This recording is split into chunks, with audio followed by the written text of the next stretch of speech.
going on YouTube? My name is John Ayala, and this is John Ayala Woodworks. If you're new here, think about hitting that subscribe button. I greatly appreciate that. But if you're already subscribed, thanks for coming back.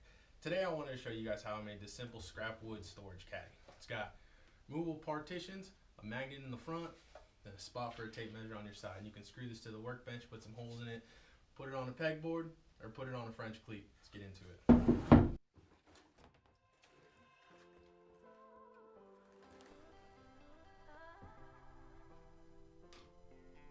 So it's time to lay out this caddy. What I have is a piece of 1/2 inch CDX plywood and a piece of 1/8 inch hardboard. I got the hardboard at Home Depot for about $5, and I had the CDX plywood laying around from some drawers I had built a while back. So I'm going to start marking out the dimensions here for my project. What I needed, the back piece I cut to 4.5 inches tall by 23 inches long because that's how big my piece was. And then the front piece was going to be 23 inches long by 2.5 inches tall. So I marked this first piece, I believe it was 7.25 inches, to allow for the blade curve.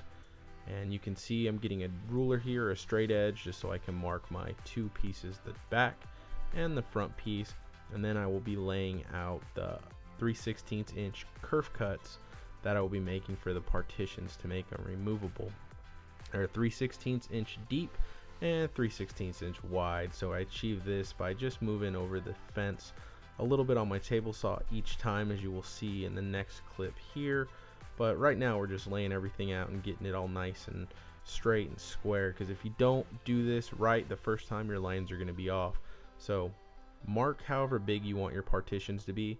I put mine 4 inches, and then the last one was 7 inches, just so I have a little bit more space for things on the end that I want to store in there. But like I said, choice is up to you. It's your project, make it however you want. This is just how I made mine.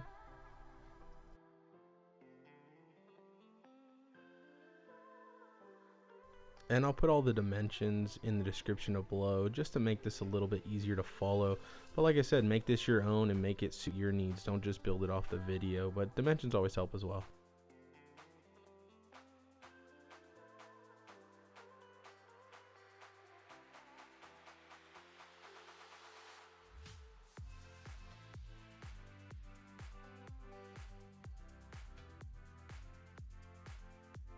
I also found it to be a little bit easier when marking these vertical lines for the partitions, just to run the tape all the way across and then mark it that way, so you didn't have to measure off, measure off, measure off. Just put it across, go up, and made it a lot easier for me.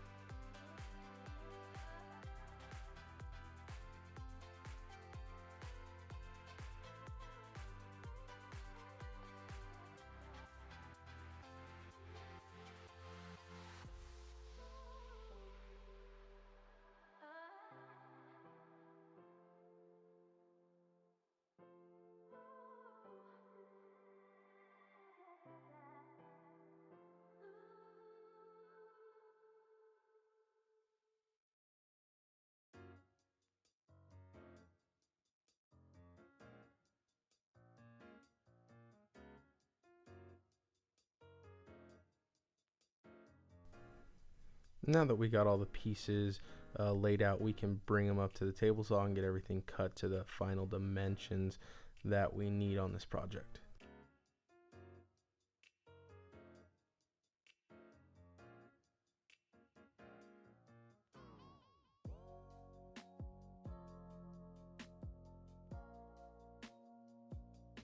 And right here I'm setting the blade to 3/16 of an inch so I can put those kerfs in for the removable partitions. And the way I did this, I cut the first cut, went over it,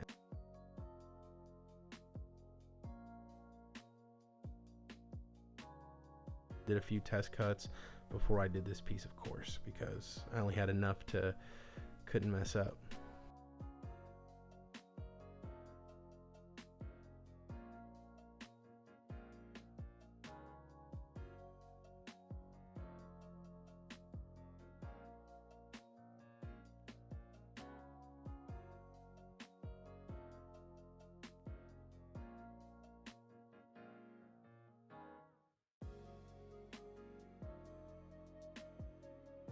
Right here, I'm going to set the blade height just a little bit above the plywood so I can rip these two pieces. I don't want too much blade exposed just because you don't need it.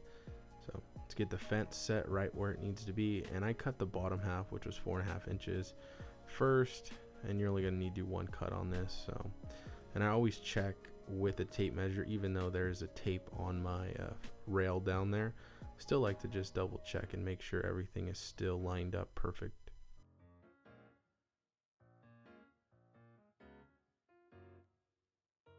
Here I am checking it, make sure it's 4.5 inches, and then I'll lock down the fence and we'll cut this piece in half. Next, I will be cutting the floor for this. So that was cut at 5.25 inches, but you can cut it however wide you want it. That's just how wide I felt I should cut mine. And then next we're going to cut the side pieces, and those were cut at 4 3/8 inches wide. And then you just cut the angle to match. So you measure 5 inches up, and then you measure 2.5 inches up on the front, and then you connect those points so you can cut the little triangle shape so it all looks uniform and it doesn't look like you got two big squares sticking up on the side. And I always recommend you use a push block when you're using the table saw.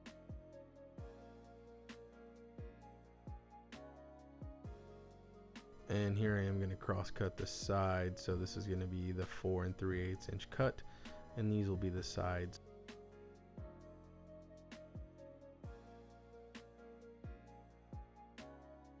There you go, 1, 2, done and done. Now we're going to lay it out just to make sure everything fits nice. This is the first dry fit we do. You can see the kerf there, everything looks good. I'm going to put the sides on just to make sure I cut these the right width, and I did because I measured a couple times before off camera. So these going in, front's going on, and everything fits nice and square just like it should.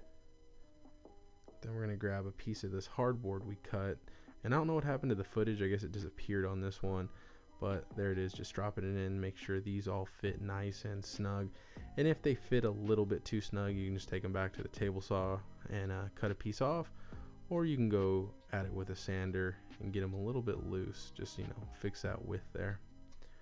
But these all fit pretty good, so I'm going to lay out my angle. So I'm measuring up to 5.5 inches, and then 2.5 inches here, and I'm going to grab my square, but this didn't work too well, so a piece of hardboard or another piece of plywood to connect the lines works a lot better, as you'll see right here. And then I will gang these together, so I have to do one cut on the bandsaw versus doing 4 cuts.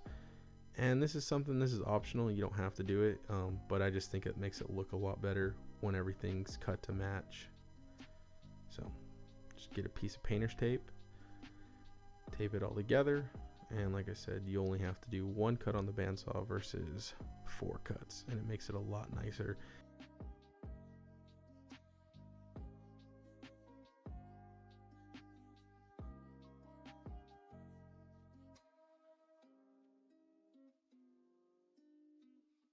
This is the same process, just measure up, make sure you got your 5.5 inches, and this board was cut at 5.5 inches, so I just had to do one measurement, which was the 2.5 inch mark on the front, and then connect the dots like I did before. Pretty repetitive and really easy to do, but really easy to mess up if you're in a hurry. So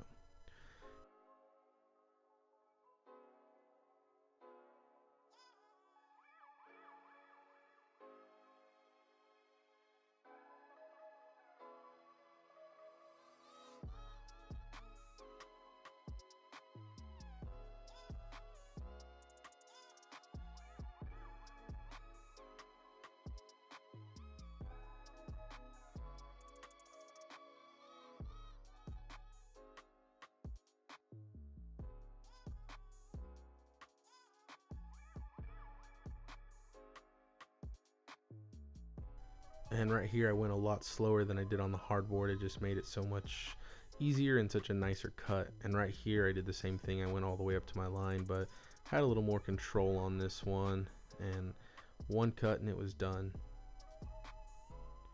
But take your time when you're doing this, just because it makes it so much better and you get a nicer cut when you take your time.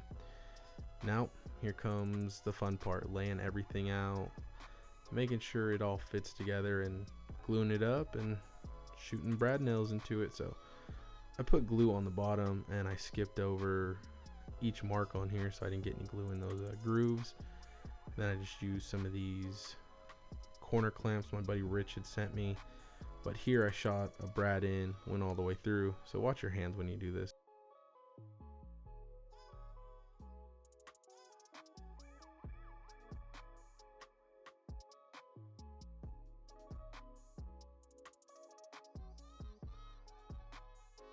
Wipe off that excess glue so it doesn't dry and look nasty. And here goes the sides. We're putting the sides on. This was actually a little bit harder.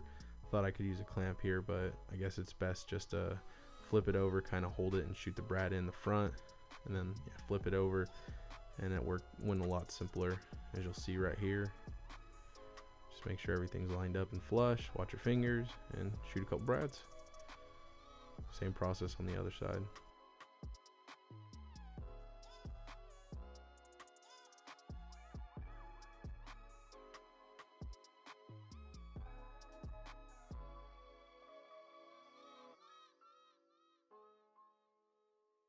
Now it's time to put the back on. So what I'll do is I put a dab of glue on the sides, and then on this one I ran all the way across the bottom when I should have put it on that back piece because I got some glue in the grooves.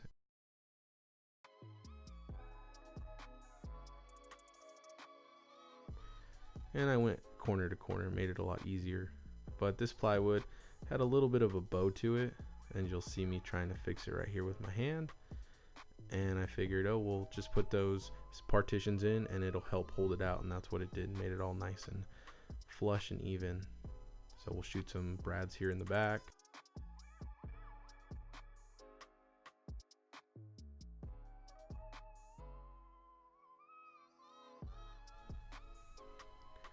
And there we are, dropping the partitions in. As you can see, everything looks nice because it's all cut at the right angles. And these were a little snug at first, so I had to fine tune them on the table saw.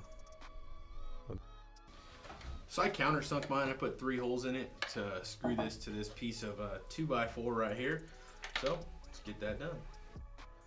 Hopefully you guys enjoyed this video as much as I enjoyed this build. I will link all the products below in the description, as well as the music. And I actually found this project in a woodworking magazine, so I'll link that magazine below. And if you guys have any questions, feel free to ask me in the comments and I'll get back to you.